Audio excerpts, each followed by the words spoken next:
Setiap masalah di dalam tubuh kita, semua bisa di-capitalize, bisa dijadikan uang. Dan tubuh kita selalu dibikin masalah. Supaya apa? Kita keluarkan lagi uang kita yang kita cari dari pagi sampai malam. Itulah konsep. Itulah makanya mengejar dunia sia-sia. Sekarang kan baru kita rasakan bahwa semuanya sia-sia. Kita keluarkan lagi uang. Banyak yang lari ke Singapura, berobat ke sana karena banyak duit. Makanya orang kejar uang hanya untuk menyelamatkan hidupnya, padahal uang tidak menyelamatkan apapun juga. Mana Sorgawi? New World Order, kerajaan iblis di bumi, seperti di kerajaan iblis di neraka. Tetapi Tuhan maunya apa? Kita membangun kingdom of God on earth. Untuk apa? Untuk mengekspresikan programnya Tuhan adalah mengekspresikan kemuliaan Tuhan. Programnya mereka ada 3. Money, power, control population. Money itu supaya kita cintakan uang.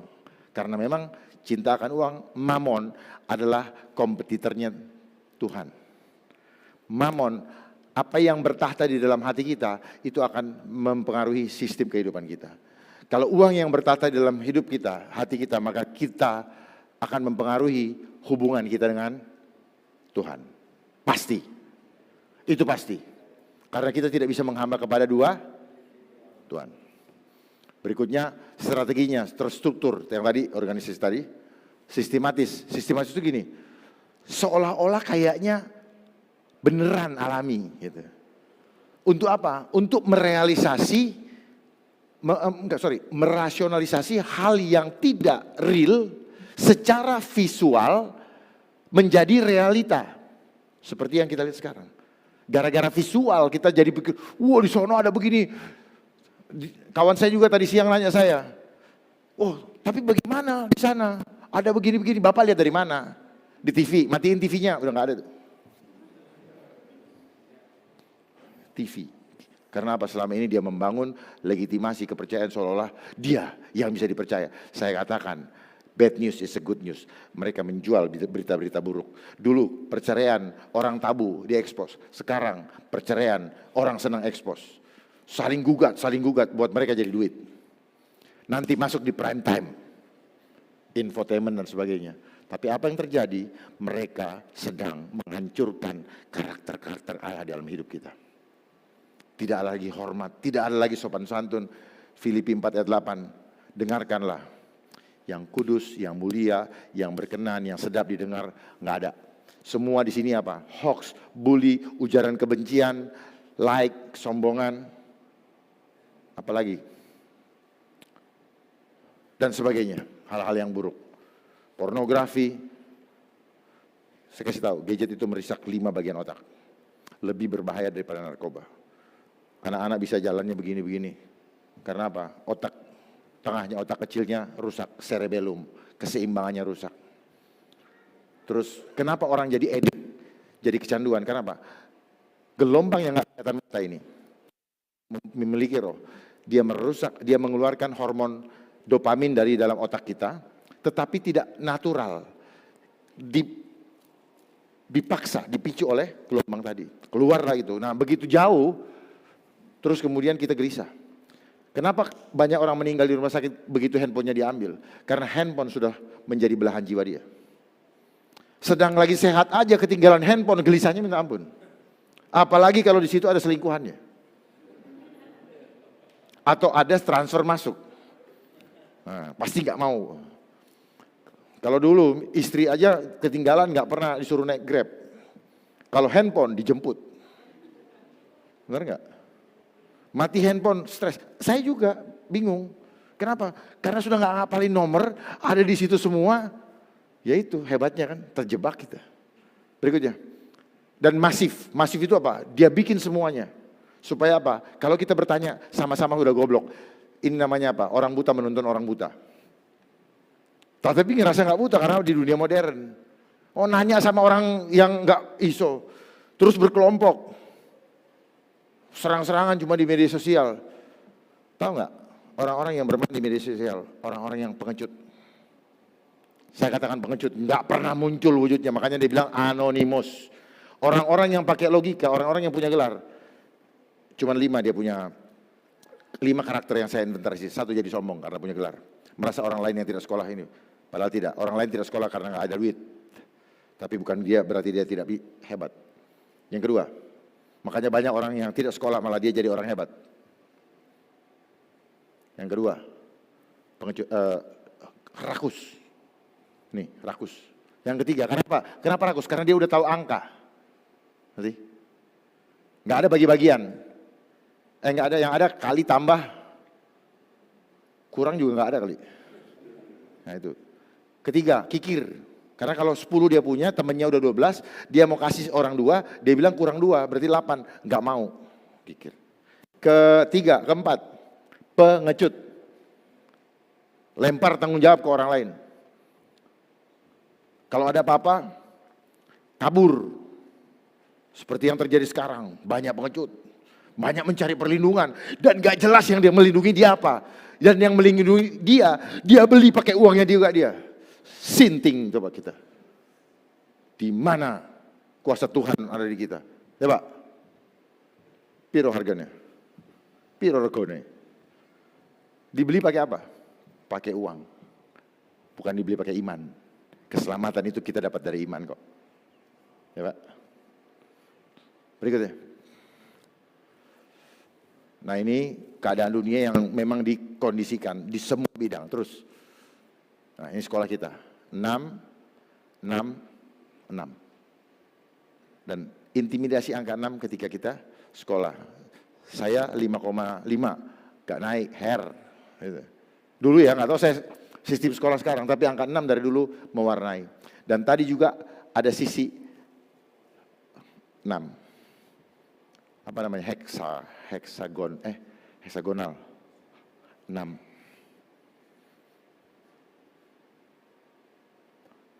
Uang, dari kecil kita diajarin untuk cinta uang. Dibelikan celengan sama orang tua. Disuruh panas, hemat tanggal kaya. Padahal Tuhan memberkati kita ketika kita tidur bertolak belakang sekali. Makin siapa banyak menabur dia banyak menuai. Tetapi sekarang banyak orang maunya menuai, nggak mau menabur. Ya udah, begitu ada masa kesusahan, pusing. Masa kesukaran, pusing karena nggak pernah nabur. Karena dia mengandalkan itu. Dia hitung angka, makin lama makin turun, pemasukan kecil, stres. Saya nggak punya uang. Yang banyak seperti yang ini. Boleh dicek. Saya tadi siang aja makan di tempatnya kawan saya. Puji Tuhan. Berkat ada. Dan saya makan gak banyak. Saya makan paling banyak 2 kali sehari. Makin banyak Bapak makan, makin cepat Bapak sakit. Karena menumpuk kolesterol, menumpuk gula. Itu konsep yang keliru. Kenapa dia bikin 3 kali sehari? Dan setiap apa? Setiap 6 jam kita disuruh makan lagi. Angka 6 lagi. Menumpuk lemak, belum waktunya. Tetapi ketika kita mau berobat, kita mau apa? Kita mau cek kesehatan, disuruh puasa berapa jam? Berapa? 10 jam. Jadi itu jam terbaik Anda makan lagi setelah 10 jam. Itu. Semua sudah netral, sudah didetoks lewat pembuangan-pembuangan kita dan sebagainya. Tetapi kalau kita makan terus, muka cepat berkerut. Apalagi sekarang, nggak usah berkerut, sudah berkerut. Banyak jerawatan. Ya, karena apa? Asam yang tinggi di dalam, kadar asam yang tinggi di dalam tubuh kita. Dan permainannya hanya apa? Bagaimana ketika asam tinggi, kasih basah yang kuat. Dan dia normal. Tubuh kita cuma begitu kok. Artinya apa? Kita butuh banyak air mineral. Maaf. Antara firman Tuhan dengan kehidupan nyata harus sinkron. Hati yang gembira adalah obat. Terangkan gimana? Harus bisa nerangkan para hamba Tuhan. Jangan cuma bilang hati yang gembira Allah, gimana gembiranya? Ya gembira. Gembira karena percaya penyertaan Tuhan sempurna. Obat yang manjur artinya apa? Ada reaksi kimia di dalam tubuh kita, ada reaksi supranatural dalam tubuh kita yang membuat kita kuat. Apa? Hormon-hormon yang membuat sehat muncul pada saat kita gembira. Makanya jangan pernah lepas senyum. Karena senyum mau dipaksakan mau enggak, tetap dia menghasilkan hormon yang bahagia. Hormon yang sehat. Apa? Hormon paling mendasar, hormon endorfin. Jadi harus ada hubungannya antara firman Tuhan dengan ini. Karena apa? Tubuh kita hidup dari roh. Jadi tubuh ini dihidupkan oleh roh. Gitu. Jadi bukan makanan, enggak, hidup sendiri. Tubuh, jiwa, dan roh. Memahami kehidupan kita harus memahami tubuh, jiwa, dan roh. Banyak orang hanya belajar tubuh aja, enggak memahami roh. Sehingga dia berpikir kalau sakit itu hanya berasal daripada apa yang tiba-tiba muncul di badan-badan. Bohong itu. Akhirnya dikasih racun lagi. Enggak, semua berakar dari dalam. Jagalah ini dengan segala waspadaan. Termasuk jaga lidah. Perkatakan firman Tuhan. Hidup dan mati dikuasai oleh lidah. Barang siapa suka menggemakannya. Makanya jangan gemakan yang suka ditaruh di televisi itu. Gemakan firman Tuhan, gemakan kasihnya dia.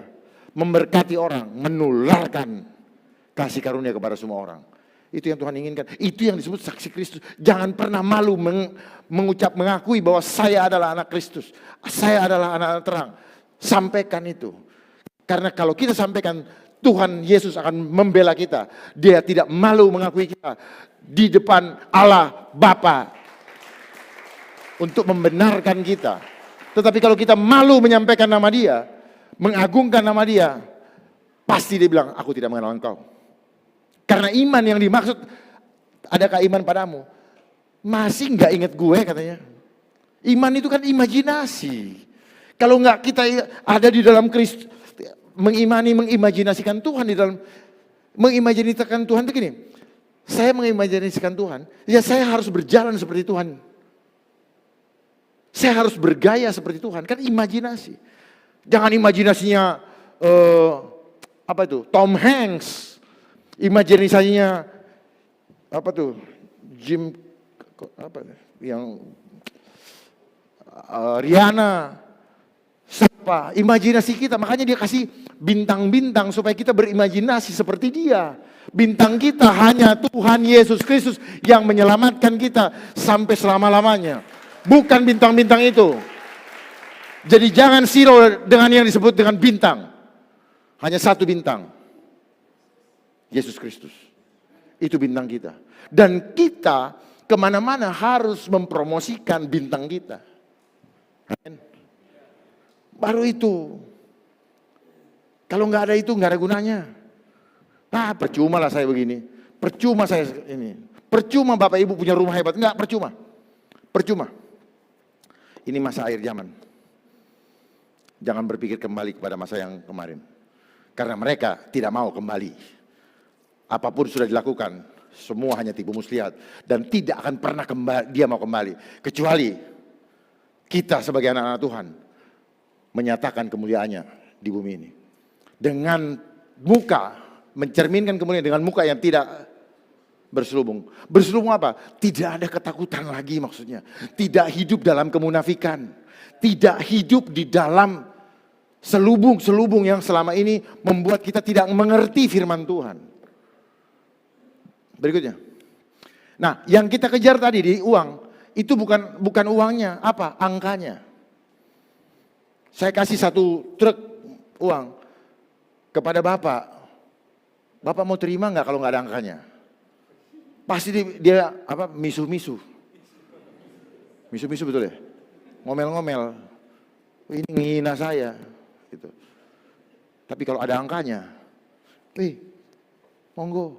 Ya kan? Duduk binara dan sebagainya. Semua cair gara-gara angka. Betul gak? Komunikasi angka. Gitu. Kalau saya nggak komunikasi angka, komunikasi gambar. Saya komunikasinya dengan gambar. Karena apa? Kuncinya apa? Gambar. Gambar itu imajinasi. Gambar Allah. Karena apa? Orang yang berkomunikasi dengan imajinasi, dia membuat yang tidak ada menjadi ada. Seperti Tuhan Allah pertama kali. Dia melihat gelap, maka dikatakan, jadilah terang. Maka terang itu jadi. Perkataan. Kalau kita lihat-lihat yang baik, kita akan memperkatakan yang baik. Perkatakan. Jangan main-main dengan hidup. Lidah. Jangan bilang, oh dia kena ini, kena ini, kena ini. Oh enggak. Dia sudah hidup. Dia bangkit. Dia sudah selamat. Gitu dong. Dan jangan pernah tinggalkan saudara kita, sahabat kita sendiri dalam kesusahan. Jangan pernah. Karena penting itu. Pegangan tangan. Itu membuat kekuatan. Itu mentransfer kekuatan. Ketika kita bilang, Tuhan tolong teman saya, kekuatan itu akan transfer ke dia. Dia tidak sedang bisa berpikir, ketika kita berbicara begitu, dia transfer. Lanjut. Ini gambaran kita. Nah ini gambaran kita, gara-gara dunia. Dan akhirnya sekarang kita hanya bisa melihat ini. Balik lagi ke tadi. Nah ini, balik lagi. Nah ini gambaran dengan kenikmatan dunia. Dan sekarang kita sudah ada di situ. Saat ini kita sudah ada di situ. Seperti kita tidak bisa lepas lagi. Hanya Tuhan Yesus. Makanya kita butuh juru selamat. Das, dia masuk. Pek. Akhirnya sekarang apa? Kita hidup hanya dari media, dari gadget yang diberikan. Betul? Sadari ini. Selama ini kita tidak sadari bahwa gambar ini yang menguasai hidup kita. Bukan firman Tuhan. Berikutnya. Aduh. Cuci otak. Terus. Waktu kita habis untuk, kalau kita berdiri di luar sistem, kita akan disoroti. Terus. Ini cara, ini rusak. Terus, dan di akhir zaman ini, terus. Nah, ini Tuhan tolong mengulurkan tangan. Pakai tangan. Tangan ini jangan begini maksud saya. Ini tujuannya. Memegang kau dengan tangan kanannya. Terus, ya stop. Lihat gambar sebelah kanan, sebelah sana. Itu tangan orang yang sedang sakit. Dia ketika memegang ada orang di sampingnya. Dia mendapat kekuatan. Pentingnya berpegangan tangan. Tetapi apa yang terjadi sekarang? Tipu muslihat iblis dia mainkan. Tidak boleh bersentuhan. Maaf, saya harus berani sampaikan karena apa? Ini firman Tuhan. Ketika istri bapak sedang kesakitan, dia pegang bapak.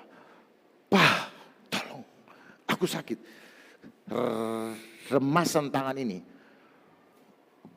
bisa dirasakan dan kasihnya. Dia minta tolong sama Tuhan. Dia akan mentransfer seperti mobil mogok lagi di jumper, seperti itu. Jadi hidup kita tuh kayak listrik sebenarnya. Transfer. Saya bisa praktekkan bagaimana di sana khawatir, di situ merasakan lemah. Tapi waktunya nggak ada. Ini ada listrik. Kenapa di dalam tangan yang sama ada counter yang berbeda? Jangan ditipu oleh dunia. Makanya saya harus beranikan sampaikan karena kalau enggak semua pikir benar begini. Benar. Itu. Siapapun yang bikin program itu saya challenge untuk berdebat. Karena apa? Ini firman Tuhan. Disintakan. Tidak ada orang mendoakan dalam nama Yesus. Betul? Jangan dirubah gambar Allah. Kapan kita mau menerima, memberikan kepada orang begini? Gak akan genggamannya tidak. Ini tangan ini bisa kuat kenapa? Karena pertemuan ibu jempol sama jari. Ini gak akan berkuat, gak ada apa-apanya kalau gak ada ini. Gak kuat.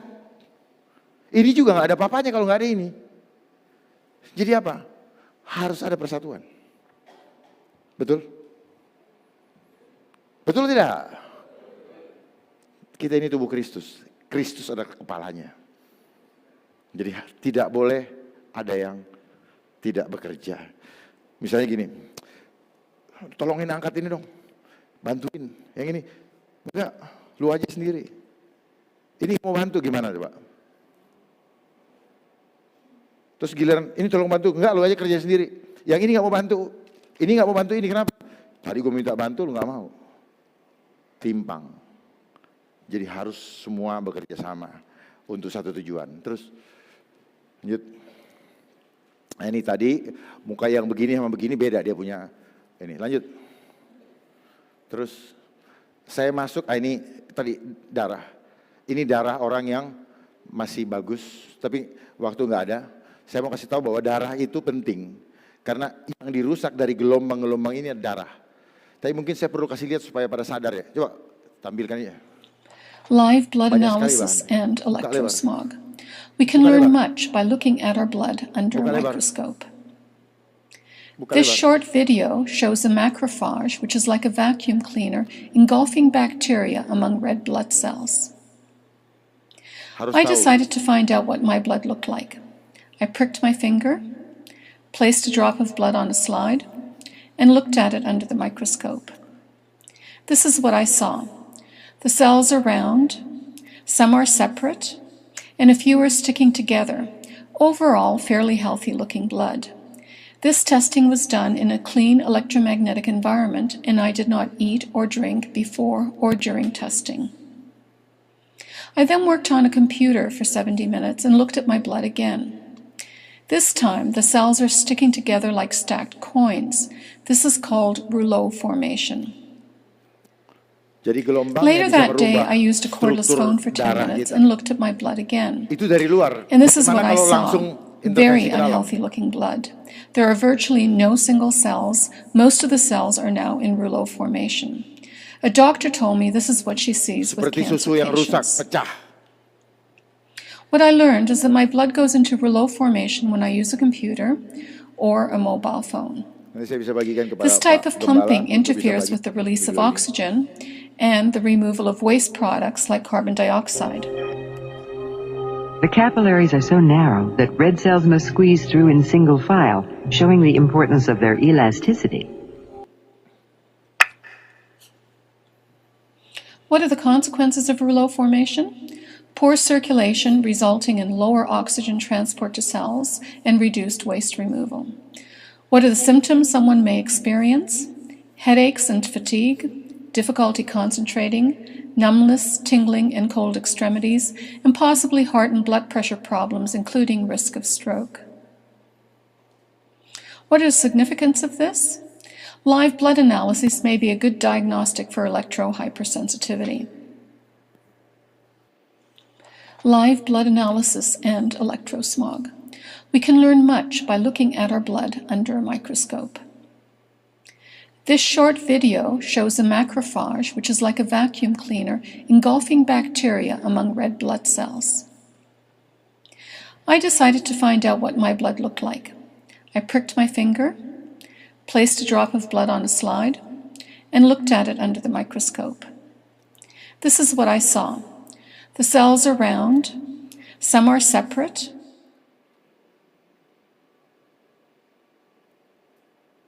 Ya. Tadi ada kata susah konsentrasi.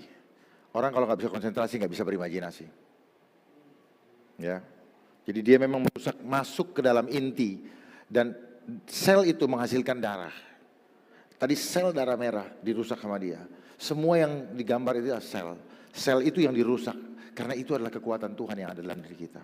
Paham ya? Gitu. Makanya dia hajar selnya.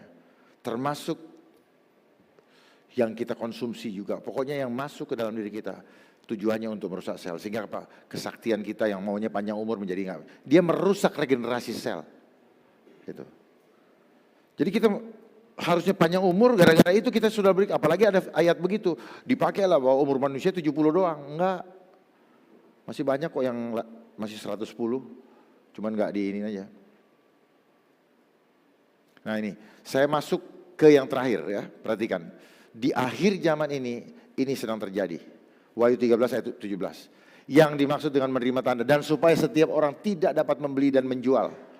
Saat ini sedang dibagikan tanda. Kecuali dia yang mempunyai tanda atau nama binatang itu atau bilangan namanya. Tadi kaitan dengan angka, bilangan. Kecuali dia yang mempunyai tanda. Jadi orang sekarang sedang menerima tanda. Dibagikan tanda. Secara apa ya? Secara sistematis dibagikan tanda bagi mereka yang menerima tanda itu. Mereka yang bisa membeli atau menjual.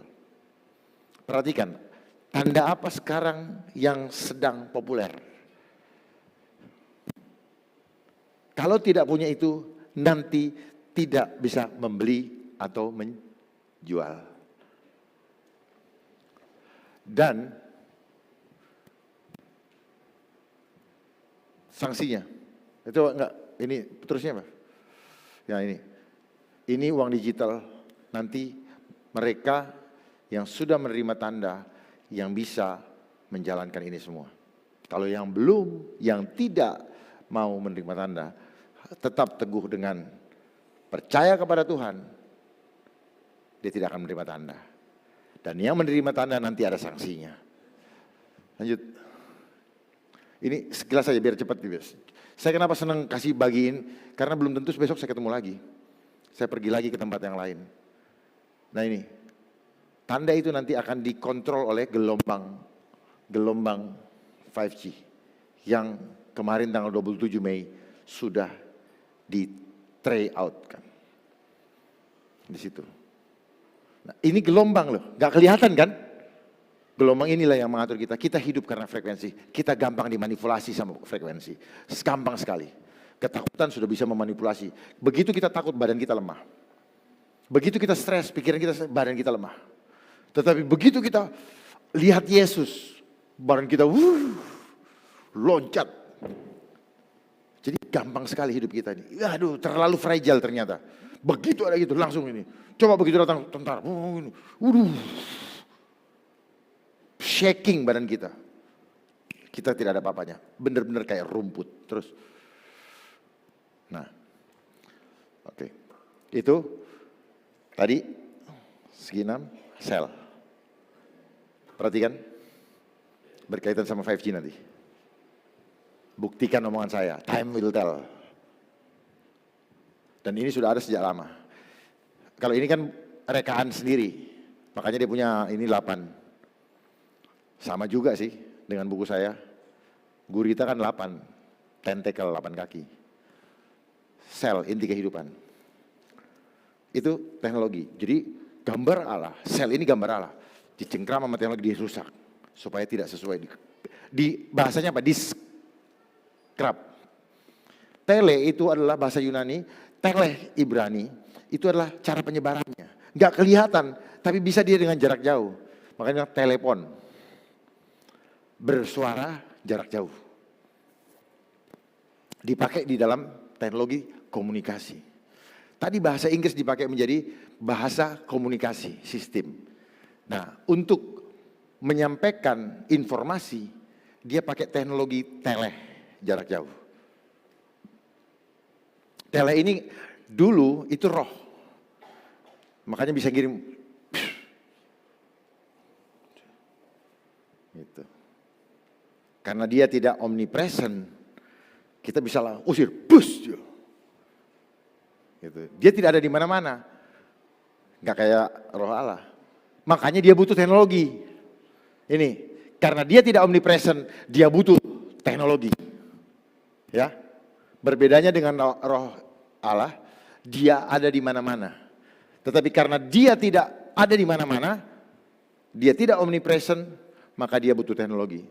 Supaya apa? Menjaring kita semua. Saat ini kalau Bapak Ibu merasa ada simptom like flu, jangan khawatir. Itu adalah simptom yang diciptakan oleh teknologi tadi.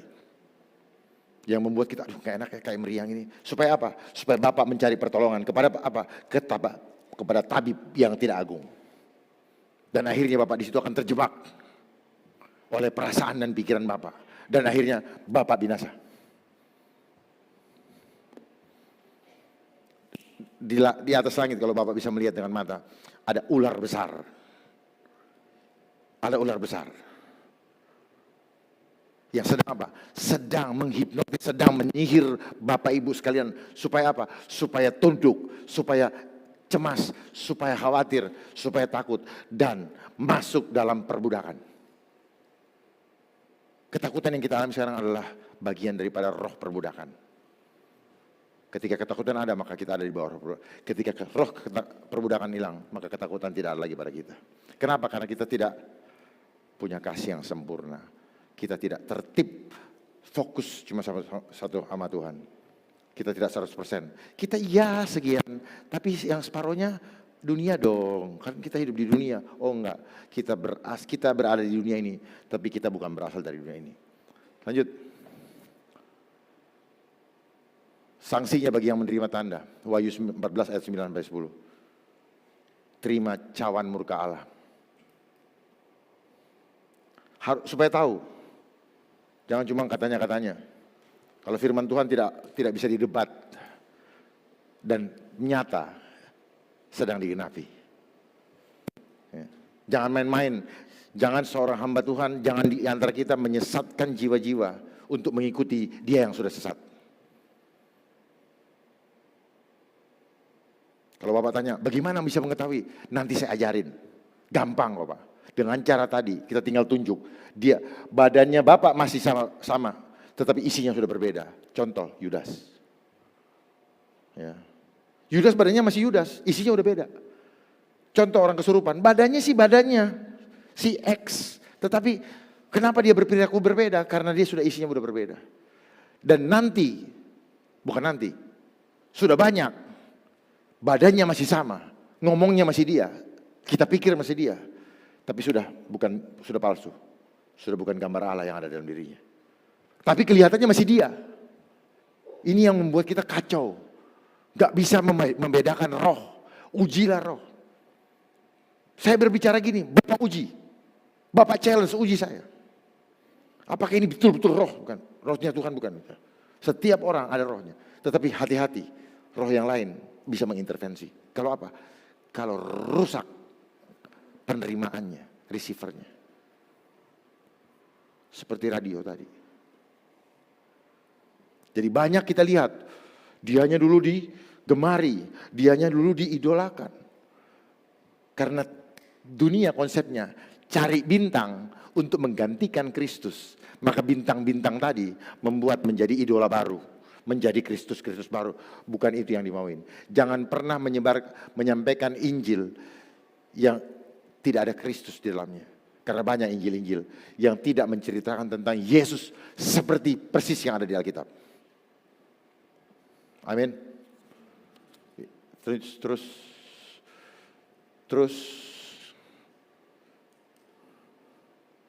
Oke, ini iman yang hidup adalah iman yang mengekspresikan kemuliaan Tuhan. Terima kasih, saya berikan, saya mau bagikan buku, mana tolong buku saya.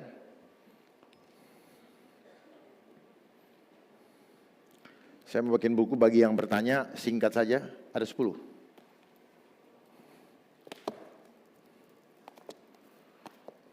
Saya tidak berbisnis, saya bagikan, karena apa yang diberikan Tuhan bukan untuk dihitung dengan angka. Oke, saya buka pertanyaan. Singkat pada silakan Bu. Kasih tolong itu ya. Ibu berdiri. Untuk Ibu menjadi, karena roh Tuhan yang membuat Ibu berdiri. Ah, itu.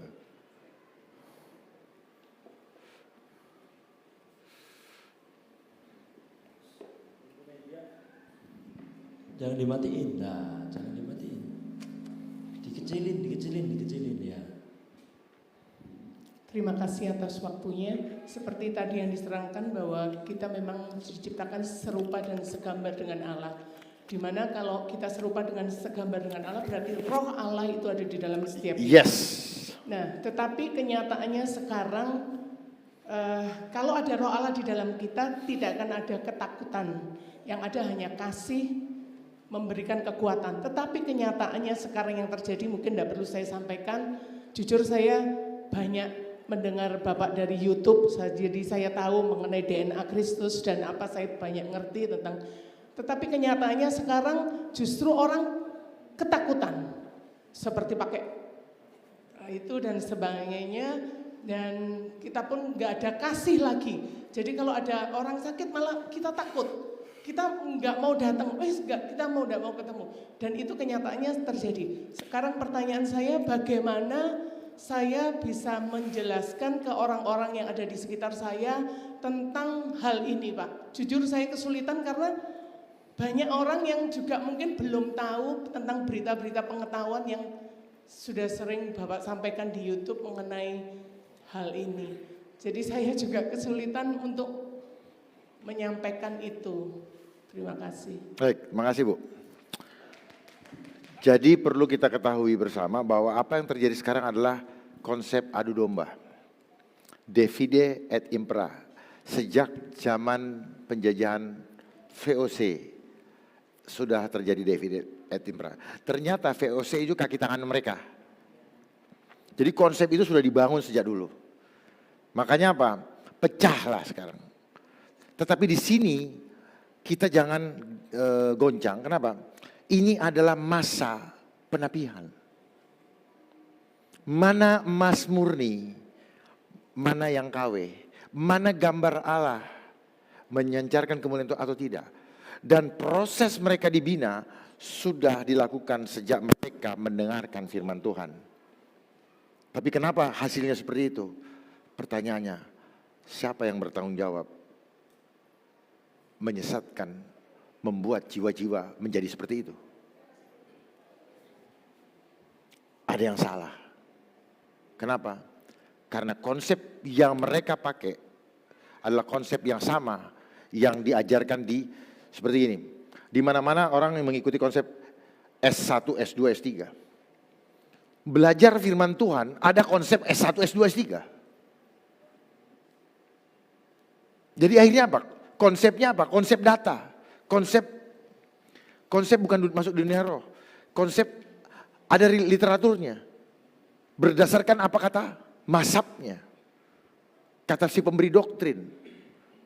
Yang ingin mengunggulkan ingin mengagungkan dirinya, tidak menghadirkan Yesus di dalam. Jadi memang saya udah bilang, sejak awal kita sekolah kita udah dilemahkan. Supaya kita ketika berhadapan dengan masalah, kita bingung ketika berhadapan dengan yang tidak kelihatan. Seperti yang saat ini, musuh kita yang tidak kelihatan. Tetapi kenapa tidak lihat, malah takut. Terhadap yang kelihatan, malah berantem. Ya Bu, kan aneh? Gitu. Harusnya kita bersatu. Karena kita yang kelihatan. Malah kita bisa dipecah. Inilah pekerjaan roh. Pekerjaan roh inilah konsep yang dibangun sejak dulu, yang dia sembunyikan sisi yang tidak kelihatannya supaya dia bisa bermain. Setiap masalah di dalam tubuh kita semua bisa di-capitalize, bisa dijadikan uang. Dan tubuh kita selalu dibikin masalah supaya apa? Kita keluarkan lagi uang kita yang kita cari dari pagi sampai malam. Itulah konsep. Itulah makanya mengejar dunia sia-sia. Sekarang baru kita rasakan bahwa semuanya sia-sia. Kita keluarkan lagi uang. Banyak yang lari ke Singapura, berobat ke sana karena banyak duit. Makanya orang kejar uang hanya untuk menyelamatkan hidupnya. Padahal uang tidak menyelamatkan apapun juga dalam hidup kita. Banyak orang tidak punya uang angka yang banyak tetapi umur panjang. Tinggal apa? Apakah kita mempermuliakan Tuhan atau tidak? Ini persoalannya apa? Pada akhirnya ini adalah masa penuaian. Ini harvest. Ya, penuaian mana yang gandum, mana yang lalang. Kalau ibu tanya bagaimana menyampaikannya, sampaikan saja Bu. Karena ibu sudah menyelamatkan nyawa ibu. Masalah dia tidak mau terima, bukan tanggung jawab ibu. Ibu jangan terintimidasi karena tidak bisa menginginkan dia. Itu jawaban saya. Jangan terintimidasi. Sampaikan saja. Karena apa? Keselamatan itu kasih karunia, anugerah. Banyak yang terpanggil, sedikit yang terpilih. Sedikit yang terpilih, lebih sedikit lagi yang selamat. Karena itu adalah pertandingan. Jadi mau taruhannya nyawaku, aku akan menyelesaikan pertandingan ini dengan baik. Ada firmannya kan? Mau taruhan nyawaku, aku harus menyelesaikan. Nah persoalannya kita mau menjaga nyawa kita. Bukan dengan protokolnya Yesus. Tapi dengan protokol logika. Logika akan mencari hal-hal duniawi untuk menyelamatkannya. Tapi protokol Tuhan, namanya berkuasa. Membangkitkan orang mati. Dan sekarang dia duduk di sebelah kanan Allah Bapa. Dia duduk bersama kita dan kita dikenyangkan di hadapan musuh-musuh kita. Jadi ketika sekarang kita nggak paham itu semua, pertanyaannya siapa yang salah? Nggak usah cari siapa yang ini ya. Karena memang iblis bekerja seperti itu. Yang perlu kita lakukan adalah lakukan porsi kita untuk menjadi saksi Kristus. Itu. Karena itu penting. Karena itu yang akan ditanya. Jangan bilang orang ini kalau tidak mau menjadi saksi Kristus. Dan saksi Kristus tidak pernah mau menyangkal Kristus. Saya anak Kristus, saya pengikut Kristus, saya anak-anak terang. Selesai. Karena dia nanti tidak mau ngakuin kalau kita nggak mau ngaku dari sekarang. Sekarang di dunia aja orang dekat-dekatan sama hakim kok. Kalau dia menjadi penghakim kita, kenapa kita tidak lobby dari sekarang? To be nice sama dia. Jelas ya? Hakim lobby. Justru jadikan dia sebagai orang dalam. Supaya kita bisa main mata. Tuhan, aku masuk dong. Kalau selagi antre, kan gitu. Intermezzo. Terus berikutnya. Oh ibu. Kasih ibu. Makasih bu ya. Jadi ibu nggak usah terintimidasi. Semua sudah ada journey-nya masing-masing. Tugas kita sampaikan kebenaran. Masalah dia tidak mau ikutin. Itu bukan tanggung jawab ibu. Ya. Memang kita sedih. Saudara kita. Kami pun terjadi hal seperti itu. Banyak, bahkan saya kemarin diberitahu oleh seorang kawan, dulu ada seorang yang tinggal di rumah dia bantu sekolah STH-nya, kemarin 2 hari yang lalu, dia mau ngajak makan, yuk kita mau makan, wah saya nggak mau, wow ketemu, padahal tiap hari ketemu di situ dan ini, dia bilang saya sedih sekali, kamu nggak usah sedih, belajar ikhlas, terima, karena apa, masing-masing orang sudah ada perjalanannya, jangan pernah menyesal sudah pernah membantu. Karena apa yang kita bantu bukan hak kita, itu dari Tuhan juga kok. Jadi prinsip hidup, jangan pernah merasa membantu orang. Karena itu akan membebani dia merasa berhutang budi sama kita. Dan kita menjadi orang-orang yang tidak tulus. Lakukan saja itu semua. Karena apa? Ini adalah sesuatu yang harus saya lakukan dalam hidup saya. Jadi kita tidak menjadi orang-orang yang pamrih. Lakukan saja. Karena semuanya hanya untuk kemuliaan Tuhan. Jadilah kurirnya Tuhan. Jadilah tikinya Tuhan. Terima kasih, Anda tidak akan pernah susah. Amin. Anda akan selalu kepenuhan. Bak air kehidupan, dia mengalir. Ketika kita dialirin, airnya selalu baru. Dan kita tidak akan pernah haus. Itulah Yesus, air kehidupan. Jangan pernah simpan, tampung. Air ini akan busuk. Kalau kita tampung berlebihan, dia akan kemana-mana tidak memberkati. Menjadi sombong. Makanya ketika kita diberikan roti mana pada zaman Musa, itu tidak boleh disimpan lebih dari 1 hari. Tujuannya apa? Jangan nabung. Konsep dunia kalau saya bilang nabung pada marah. Bukan, jangan andalkan. Cukupkan sehari untuk sehari. Makanya konsepnya nggak boleh nabung. Tetapi dunia balik, lu harus nabung. Supaya apa? Supaya kita tidak mengandalkan Tuhan hari demi hari. Ini yang menjadi saya bilang, kenapa orang menjadi lemah. Lalu dia bikin bahasa Inggris juga, saving, nabung. Saya pikir dari mana urusannya antara nabung sama save. Ternyata supaya rasa kita dia bangun opini, main perasaan. Kalau udah nabung rasanya aman, ya saving. Tetapi gara-gara saving apa? Apa yang kita lihat? Ibu-ibu tuh ngeprint di sana, lihat angkanya. Angka saya udah berapa nih? Bunganya berapa? Padahal nggak pernah lihat uangnya, cuman angkanya. Terus Pak, silakan. Ya, ayo, tolong bantu dari sekarang, Pele, dari sekarang, Pele, dari sekarang tuh sudah siapan. Itu namanya inisiatif. Nah, orang sekarang yang main handphone, banyaknya apa? Kayak next, harus disuruh baru berbuat. Kepekaannya tidak ada. Semua seperti itu. Semua. Di kantor di mana, lihat ada masalah, ya lihat. Tapi ininya nggak nyambung. Kenapa? Frekuensinya dirusak. Nggak kayak dulu, nggak ringan tangan. Gitu. Dan makin dikasih tahu, makin bingung. Heran ya. Begitu rupa merusak kita punya kehidupan dengan frekuensi. Oh dulu orang tua ngomong, nggak berani kita begini. Sekarang, ya Pak, apa? Rusak semua teknologi. Karena apa? Selalu itu apa? Memberikan keasikan, kenyamanan.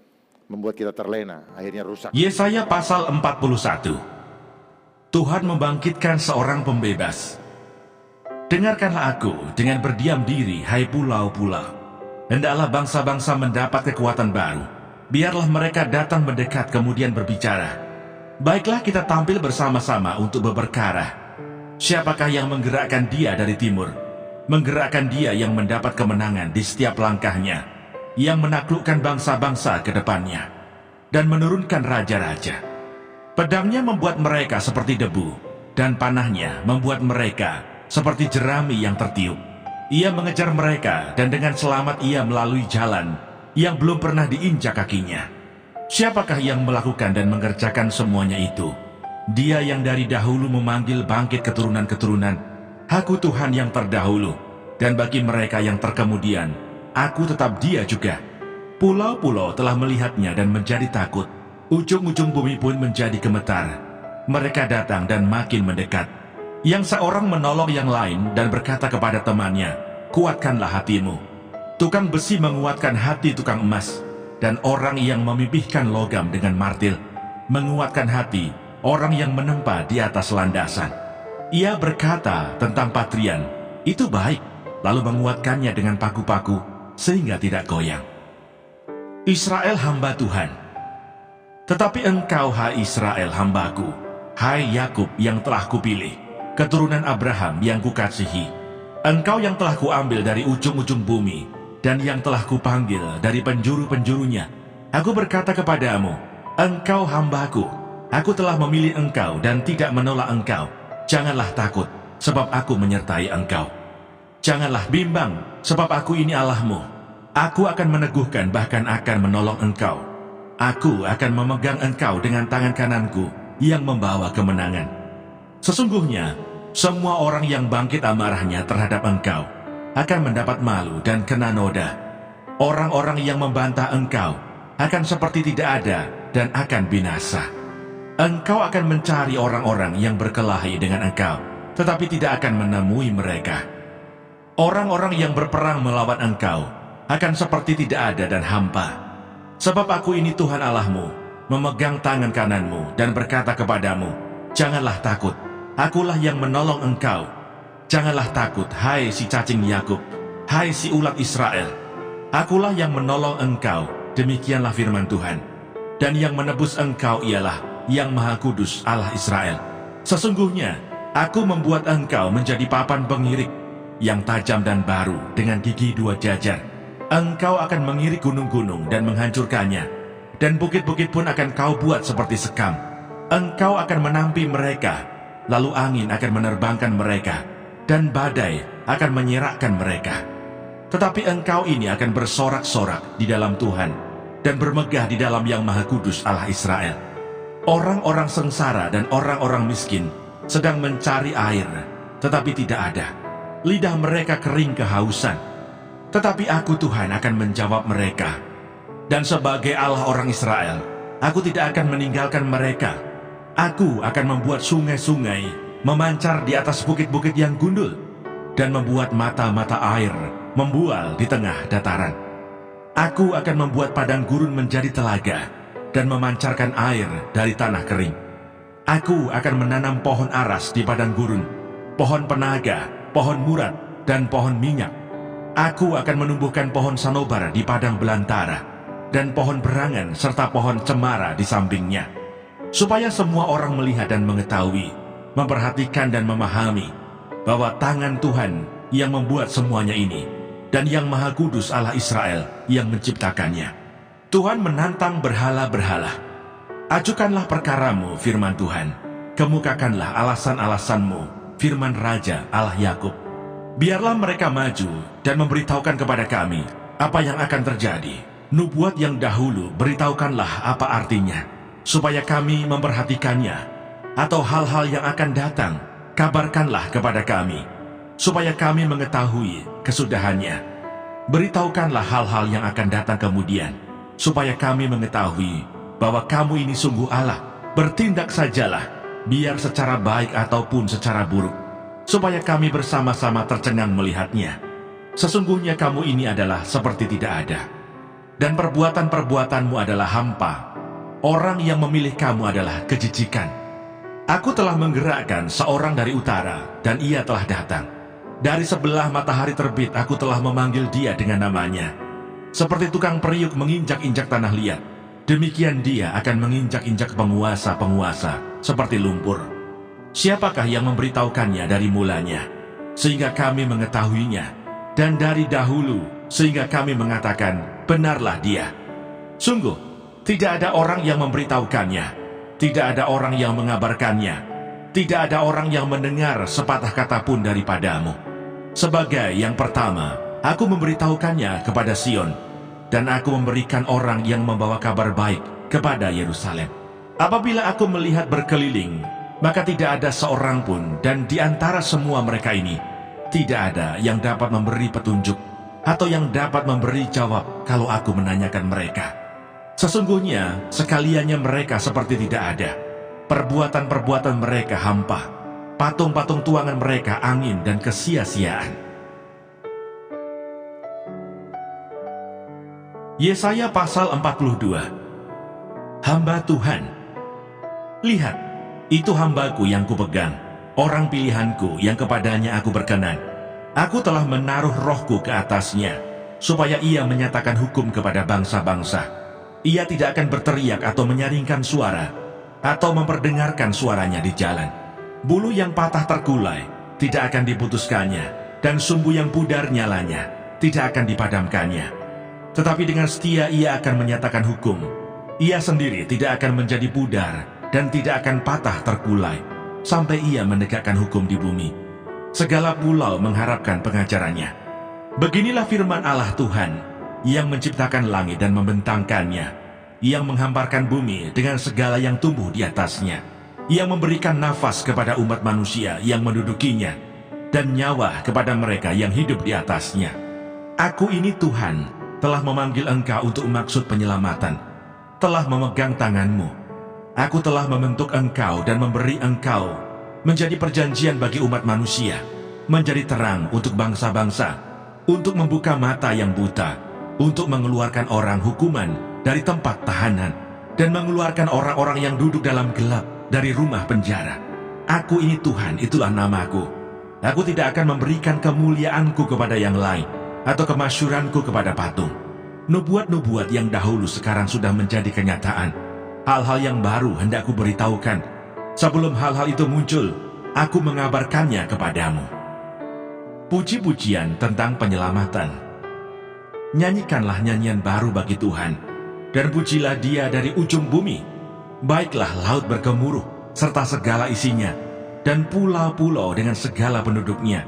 Baiklah padang gurun menyaringkan suara, dengan kota-kotanya dan dengan desa-desa yang didiami Kedar. Baiklah bersorak-sorai penduduk bukit batu. Baiklah mereka berseru-seru dari puncak gunung-gunung.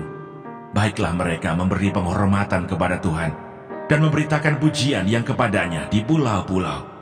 Tuhan keluar berperang seperti pahlawan. Seperti orang perang, ia membangkitkan semangatnya untuk bertempur.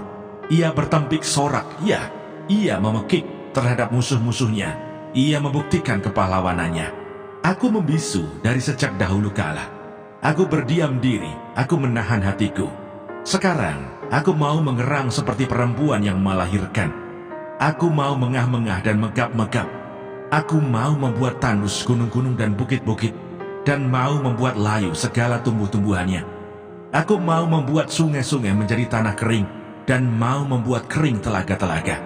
Aku mau memimpin orang-orang buta di jalan yang tidak mereka kenal, dan mau membawa mereka berjalan di jalan-jalan yang tidak mereka kenal.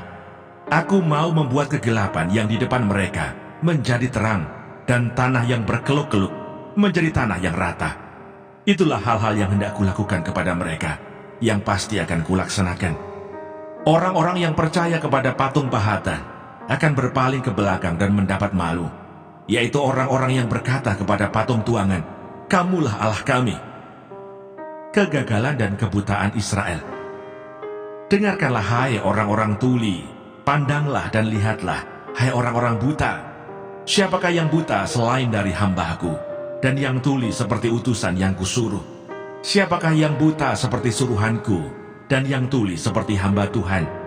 Engkau melihat banyak, tetapi tidak memperhatikan. Engkau memasang telinga, tetapi tidak mendengar. Tuhan telah berkenan demi penyelamatannya, untuk memberi pengajarannya yang besar dan mulia. Namun mereka suatu bangsa yang dijarah dan dirampok.